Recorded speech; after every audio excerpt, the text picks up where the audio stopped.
Good morning and welcome back to the Building Texas show. This morning we're joined by Mayor Villalobos from McAllen, Texas, and we're going to learn what it is to be on the border of Texas. And it's an important border city, and I've really seen it flourish in the last 2 decades. I think McAllen has made a brand for itself that we all knew was there, but now the rest of the world's finding. So, Mayor Villalobos, thank you for joining us today. Certainly, what a pleasure. Now, you're the mayor in a bigger city in Texas. How did you become the mayor of McAllen?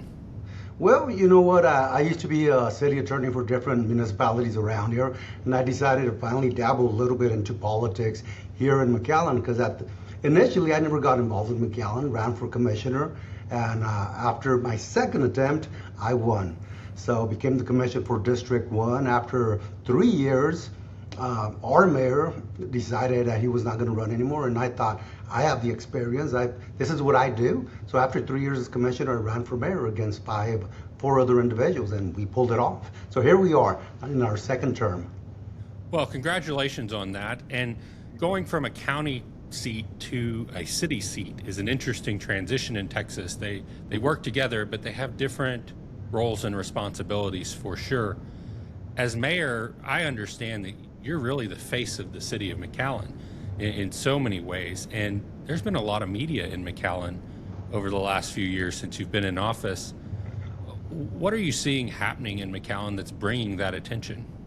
Well, I think a lot of it has to do with that we really are working a lot more together. And when you, like you stated about the county, the cities, we are working together like never before and really starting to think more about regionalization. Now, being in the news has a lot to do with different federal issues that have occurred, including immigration and different type of issues. Now the ICE enforcement and those things. But a lot of it also has to do with people are recognizing McAllen for what it is. You know, we're the third safest city in the country, safest in the state of Texas.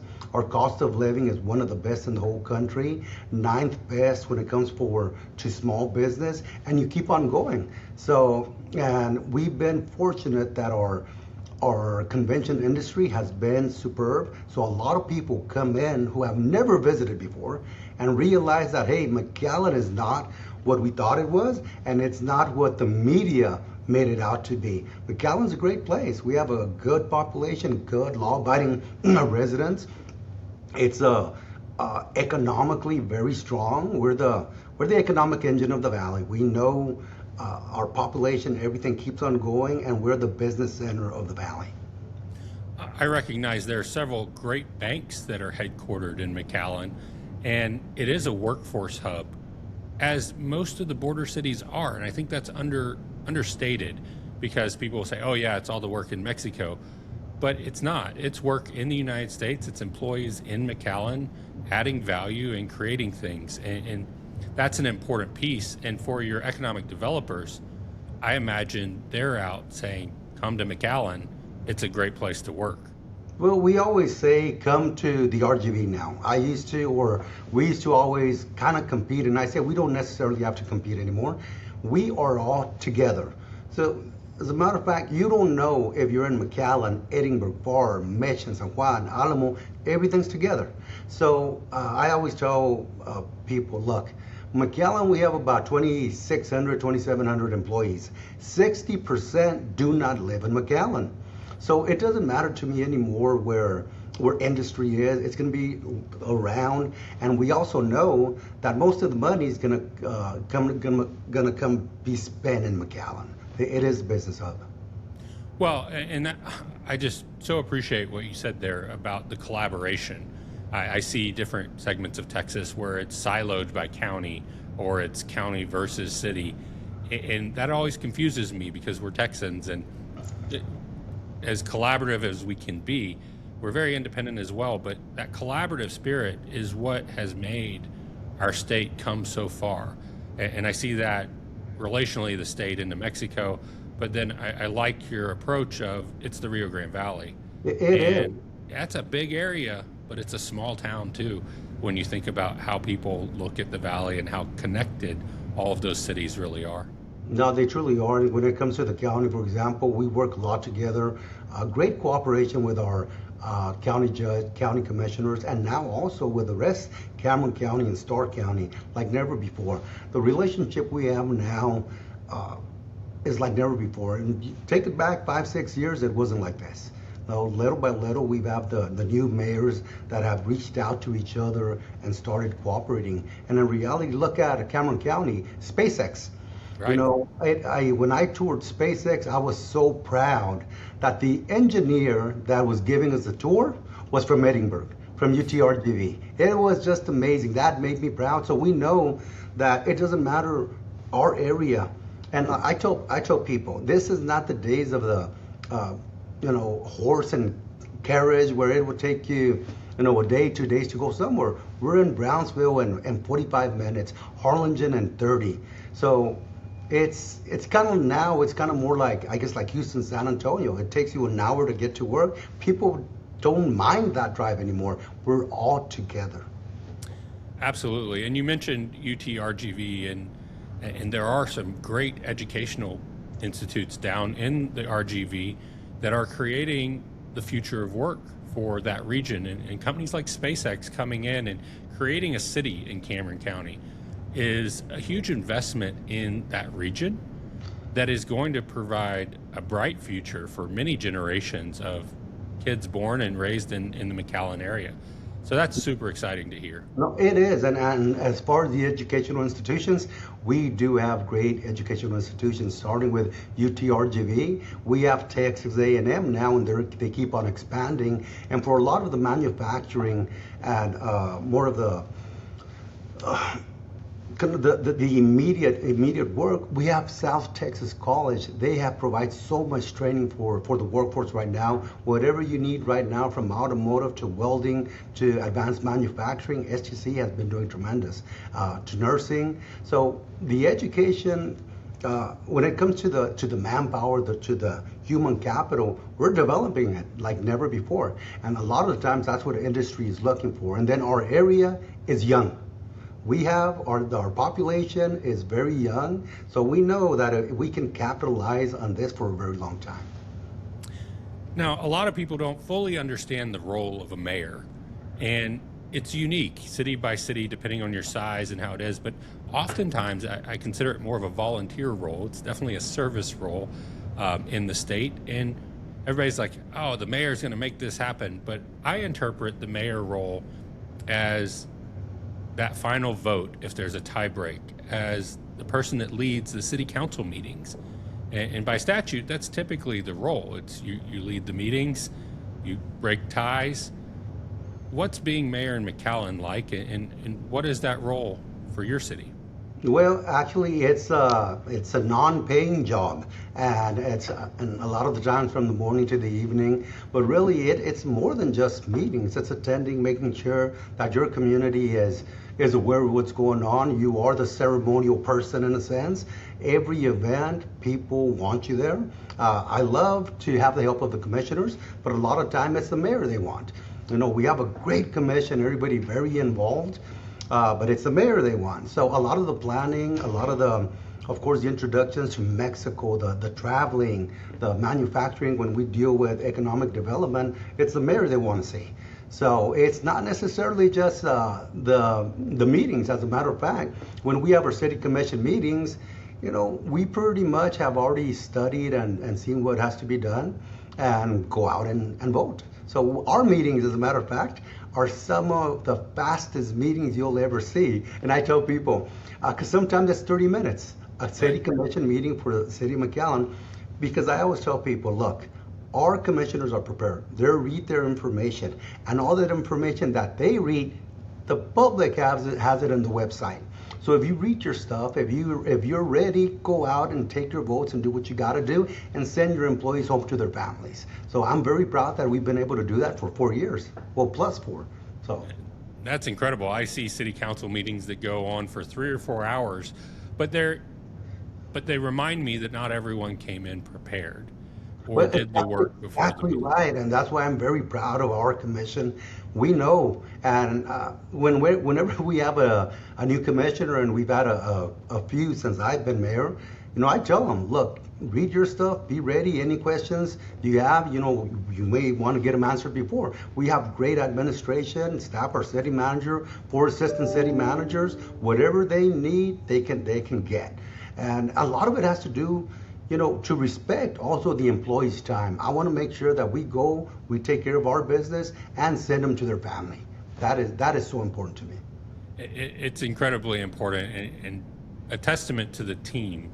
And you mentioned city managers, and they're some of my favorite roles across the state because they're the doers. Correct. But it also prompts me to ask about your master plan. And what does the master plan for McAllen really look at? Are there a couple of bullet points that you're particularly proud of in today's master plan? No, something that's very important to us is just to keep on doing what we're doing. Sometimes you say, if it ain't broke, don't fix it. And that's exactly what McAllen is.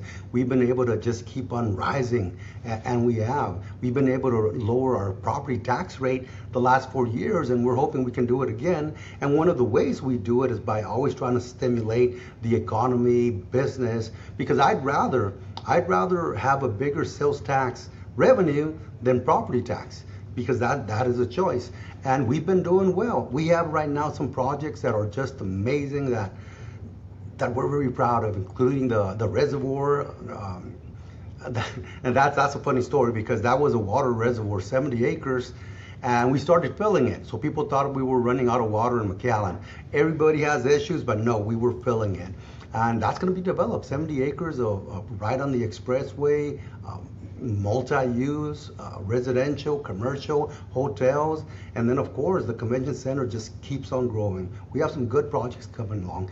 Our international bridge, hopefully the full cargo facility should be open this coming spring. Well, I appreciate the convention center comment as well, because that's a big attractant to your tax base. It's hotel occupancy tax and getting visitors to come spend time in McAllen. And oftentimes conventions are a great way to get new visitors to come to your city, and they wouldn't have typically come, but there was a reason for them to come, and then they discover everything you're doing. Especially this time of year, y'all are doing some incredible stuff for the Christmas season, and it's been fun to see McAllen really celebrating itself in that way. No, we love it. As a matter of fact, last week we had our Christmas parade, and I tell people, if you haven't been, you need to go. We have usually in excess of 2 years ago, 265,000 people. Last year, it rained and it was cold. We still had over 200,000. And this year, I know we had way over 200,000. It's just, and for us, putting this together, and we try to also make people understand and realize this is not just the city of McAllen. We do not spend a lot of money on the parade. It's sponsors, it's community partners that want to invest in McAllen and be part of the celebration.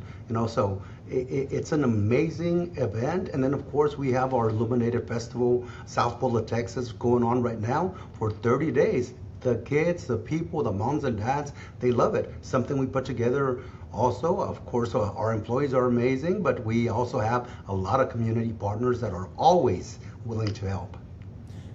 And that goes back to where we started on collaboration.